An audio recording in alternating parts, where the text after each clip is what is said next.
राज्य आणि देशभरामध्ये हुकुमशाही सुरू असते. हुकुमशाही सुरू असते तर सिद्धाराम म्हेत्रेंना बोलू दिलं असतं का? लोकशाही आहे म्हणून तर बोलायला लागले. सिद्धाराम म्हेत्रे गेले कित्येक वर्षापासून 2019 पासून बघतात. 2019ला भाजपमध्ये प्रवेश करायचा प्रयत्न केला.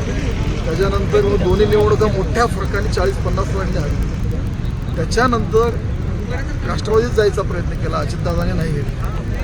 काहीतरी करून शिंदे साहेबांच्या सोबत आले आणि जे काहीतरी पदरात पडलं असं वाटत होतं ते काही त्यांना पडत नाही. जे व्यवसाय धंदे त्यांचे जे होते बंद पडलेले ते सुरू होतील अशी अपेक्षा होती आणि कुठं तरी मनासारखं होत नाही. त्यामुळं ते व्यतीत होऊन बोलत असते आणि व्यतीत झालेल्या माणसाबद्दल जास्त न बोललेलं बरं. राहुल गांधींचं सुद्धा आमच्याकडे एकच पालकमंत्री आहेत आणि जयगोपाल गोरे साहेब पालकमंत्री आहेत. त्यांना सोडून दुसराही कुणीही पालकमंत्री वगैरे काही नाही. दादा कुठं तर गणपतीची प्रतिष्ठापना जिवारी लागलेली आहे. बघा, माझा जन्म हिंदू धर्मात झालेला आहे. गणपती आम्हाला प्रिय आहे, कुणाच्याही कुणीही व्यक्ती असेल तर तसं आहे. आणि गणेश बघा, मार्केट कमिटी लोकशाही आपण म्हणतो, मार्केट कमिटी सत्ता आमची. व्यापारी असोसिएशनची इच्छा होती की तिथे गणेशाची स्थापना व्हावी, आम्ही गणेशाची स्थापना करतो.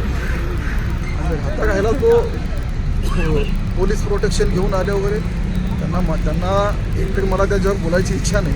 पण एखादा माणूस व्यतीत होऊन बोलला असेल, एखादा माणूस खूप साऱ्या अपेक्षा घेऊन आला आणि पदरात नाही का निराश होऊन बोललेला असेल, अशा माणसाबद्दल जास्त न बोललेलं बरं. दुधनी देऊन दाखवा. आणि मी ह्याच्या अगोदर 10 वेळा आलो. एकदा आमदार नसताना आलो, तुमची सत्ता घालवली, तुमचे घरचे कोण होते त्यांना पाडलं. मार्केट कमिटीला आलो, पोलीस घेऊन नाही आलो. तुमच्या पुतण्याला पाडलं, तुमच्या भावाला पाडलं, तुम्हाला 2दा पाडलं. पोलिसांना सोडून द्या वगैरे असं भाषा नाही. मी ह्याच्या अगोदर आलो, जेव्हा आलो तेव्हा काय काय करिश्मा झाला हे लोकांना माहिती आहे. मला वाटतं आज गजानन महाराजांच्या